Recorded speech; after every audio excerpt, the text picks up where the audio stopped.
Le jeu de la Terre, partie 2. Nettoyer nos corps. À peine réveillés de notre rêve de séparation, il faut nous rendre à l'évidence que le chantier de reconstruction de la route qui nous ramènera au centre de nous-mêmes est tout simplement immense.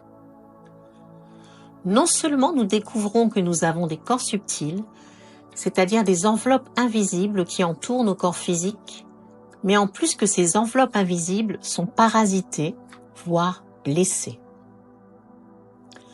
En effet, ce sont les corps subtils les plus proches du corps physique qui posent le plus de problèmes. Le corps énergétique appelé aussi corps vital est pollué par toutes les substances nocives qui nous entourent.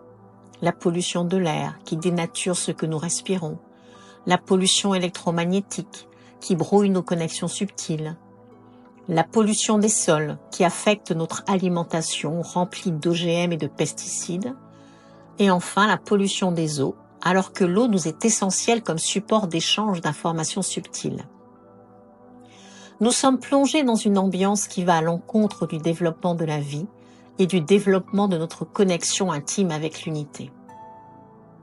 Le corps émotionnel, lui, est rempli de scories et de blessures dues à des émotions amalgamées issues de cette vie, ou alors de nos vies précédentes, ou encore issues de chocs émotionnels profonds, non résolus, subis par des membres de notre lignée familiale. Tout comme il y a des différentes couches invisibles à nos yeux qui entourent notre corps physique, la matière dans son ensemble est aussi entourée de plusieurs couches invisibles à nos yeux. Certaines de ces couches invisibles sont peuplées d'entités également invisibles à nos yeux.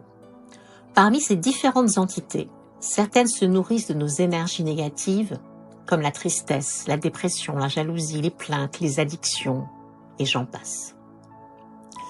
Ces entités tentent d'entretenir nos énergies basses, en intervenant même directement sur nos pensées, donc sur notre psyché. D'autres types d'entités aspirent nos énergies de fréquence plus élevée qu'elles soutirent comme un nectar, comme un moustique le ferait de notre sang, se réjouissant de tant d'ignorance de notre part.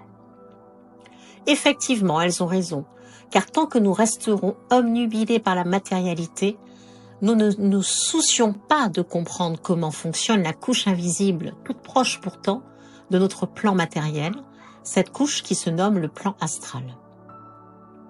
Le plan astral, comme tous les autres plans de conscience, est régi par des lois inconnues de nous, ou plutôt que le voile de l'oubli nous a fait oublier. Il est essentiel de nous réapproprier notre autorité sur nos différents corps pour que stoppent ces viols psychiques des entités du bas astral ou d'autres plans invisibles. Il nous faut renforcer nos corps subtils en nous débarrassant des parasites et autres entités néfastes qu'ils contiennent, en cherchant aussi à nous débarrasser des failles par lesquelles ils ont pu nous approcher. Ce premier chantier est à lui tout seul immense, car identifier les failles émotionnelles, point d'accroche des entités, n'est pas chose facile. Heureusement, des thérapeutes peuvent nous aider à le faire. Les soins énergétiques, eux, ont pour effet de nettoyer ponctuellement nos corps subtils pour mettre plus de clarté dans nos vies et recevoir par exemple l'intuition des prochains pas à faire pour nous rapprocher de nous-mêmes. Nous devons tout simplement reprendre notre autorité sur tous nos corps, sur notre vie et sur tout ce qui la compose.